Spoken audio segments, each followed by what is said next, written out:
Thank you, Honorable Speaker, and I do thank Honorable Rina Sharma for this question.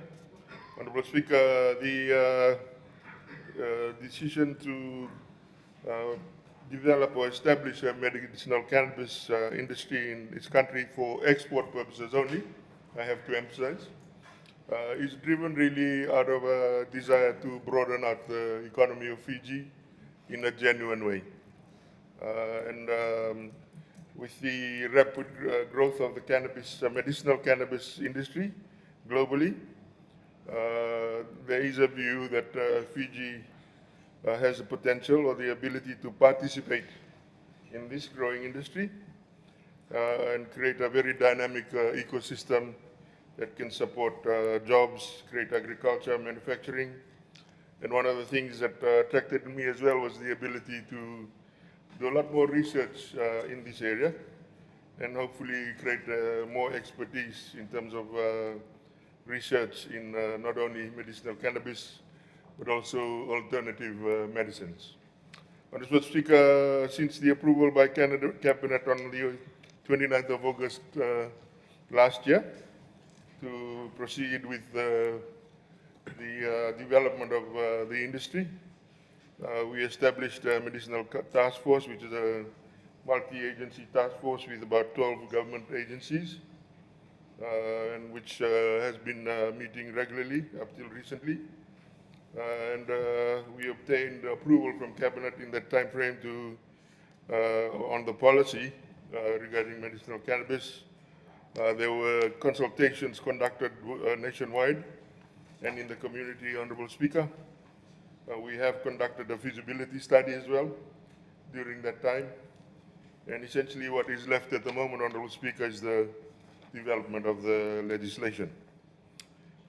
Just as a way of a brief, the nationwide consultation was held from the 9th of October to the 29th of 28th of November 2024. And of course it involved nationwide consultation with all members of the public, civil society, other stakeholders were invited, and consultations were held in the central, western, and northern divisions. In partnership as well, we worked tandem with the Ministry of Itoke, Culture and Heritage and the Arts, and also conducted quite a few village community consultations as we value the people's voices broadly, particularly in the rural and maritime areas.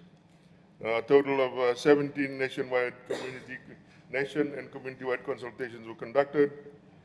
The ministry registered about 500 participants in all, out of which 75% of participants supported the cannabis, medicinal cannabis legalization for medicinal purposes only.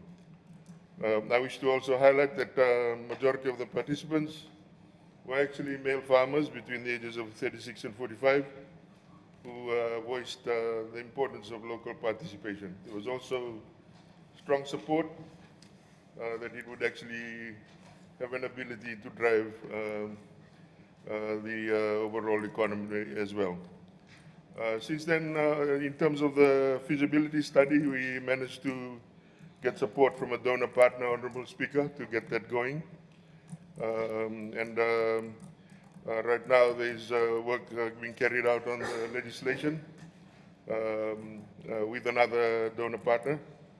We look forward to completing that work, even though at the moment the logistics and timing in terms of trying to review the legislation is proving a bit of a challenge, but we will push through and try and complete the legislation so we can table it in the House sometime next year.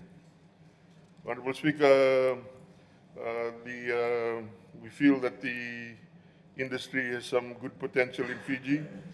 We do accept that there is some risk through product pilferage or theft and the danger of entering the illicit market. But given the way medicinal cannabis is actually governed or farmed in countries like Australia, security and production measures are very important.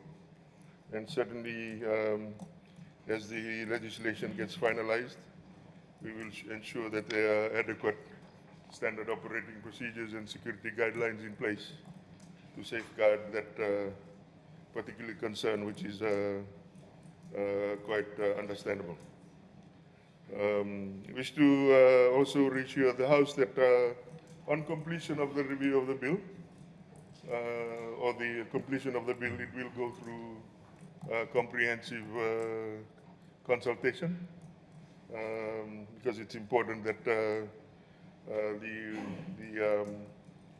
the medicinal cannabis bill gets quite thorough scrutiny, and hopefully after that, Honourable Speaker, we will be able to have another new industry in Fiji, which will not only increase export and employment, generate a level of expertise in the country which is probably needed in terms of research and development, and of course create jobs for our people.